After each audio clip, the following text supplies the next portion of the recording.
Baik, berikutnya materi yang keempat pada hari ini. Memang sepertinya kita akan maju terus ya. Nah, sekarang kita masuk ke dokumen-dokumen tertulis dari Israel. Nah, ini baru kita lihat, kita saksikan atau kita dengarkan dokumen-dokumen tertulis dari Israel. Di lapangan politik, Israel mengalami masa pertumbuhan menjadi bangsa, yakni kira-kira dari tahun 2000 sampai 1000 sebelum Kristus. Ya.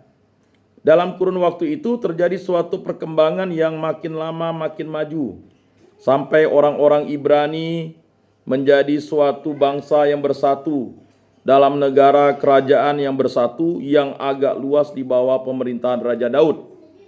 Sesudah itu kekuasaan politik Israel makin lama makin merosot, ya. Malahan sampai hilang sama sekali eksistensi politiknya. Yang mencolok mata ialah justru ketika hilang kekuasaan dan arti politik Israel, mulai timbul kesusastraan.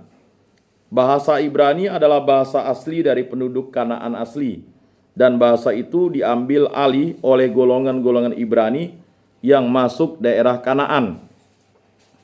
Ibrani dalam kaitan dengan bahasa berlainan dengan istilah Ibrani dalam kaitan dengan golongan orang. Ya. Kita bisa bandingkan ya.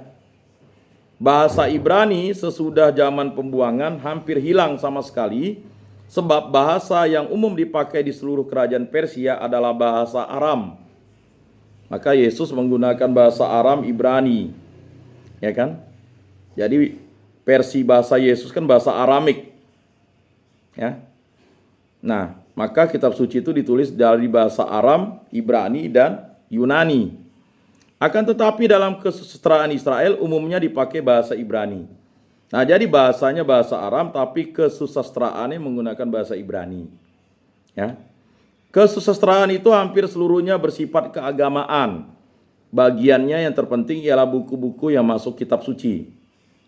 Tiap-tiap buku dari kitab suci Perjanjian Lama menurut bentuk dan sadurannya yang sekarang ada pada kita berasal dari zaman sesudah pembuangan, sesudah tahun 500. Pada masa sebelumnya belum ada buku seperti sekarang sebagai suatu keseluruhan yang utuh. Ada tradisi-tradisi lisan yang sangat tua, yang berbeda-beda bentuknya.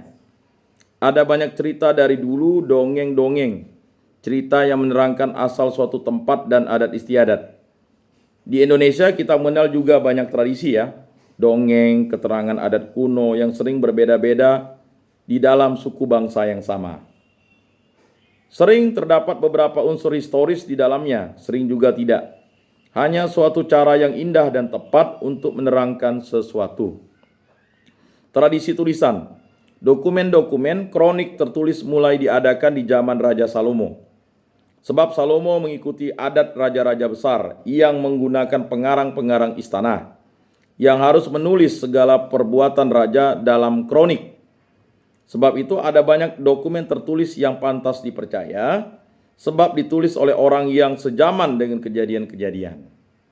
Karena kebiasaan menulis sudah mulai lazim, maka tradisi-tradisi lama juga yang umumnya hanya diteruskan secara lisan mulai ditulis. Nah itu ya. Apa yang menjadi bahan cerita malam di desa atau pada hari-hari upacara ditulis juga.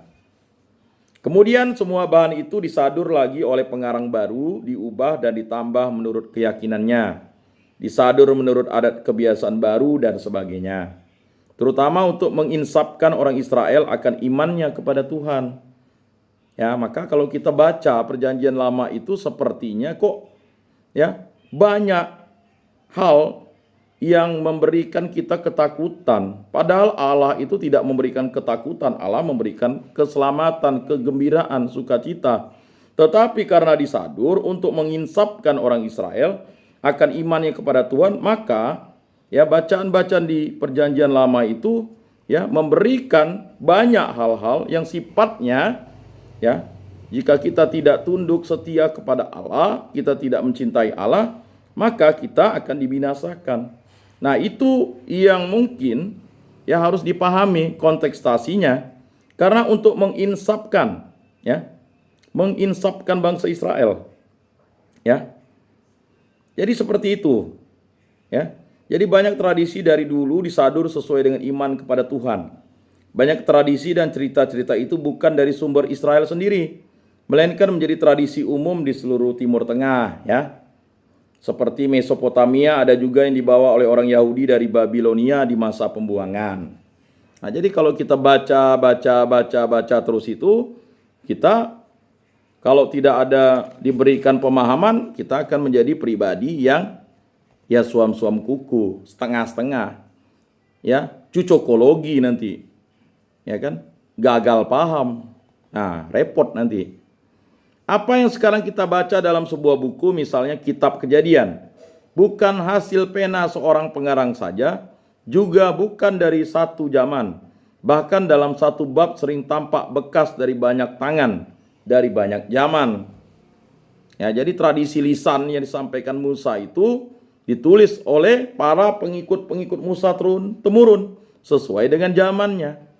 Tetapi diyakini oleh bangsa Israel itu adalah sesuatu yang asli dari firman yang disampaikan oleh Allah kepada Nabi Musa.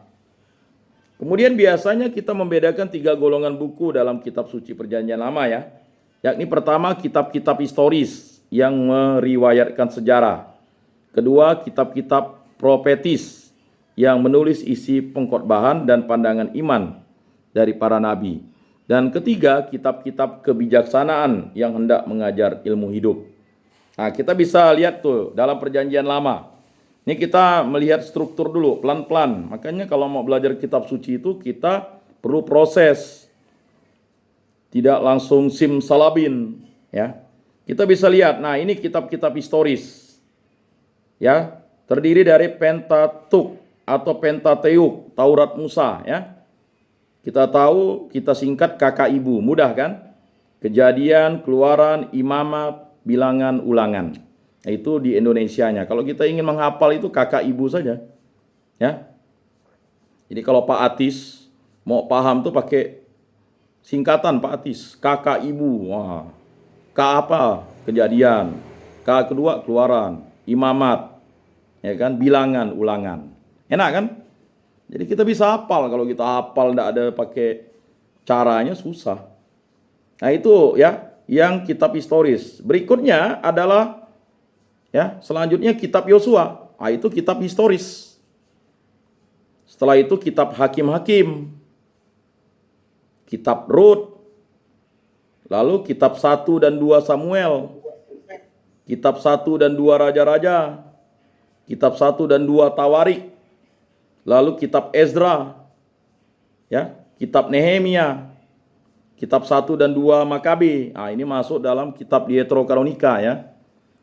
Lalu kitab Tobit, kitab Yudit, dan kitab Ester. Nah, ini adalah kitab historis.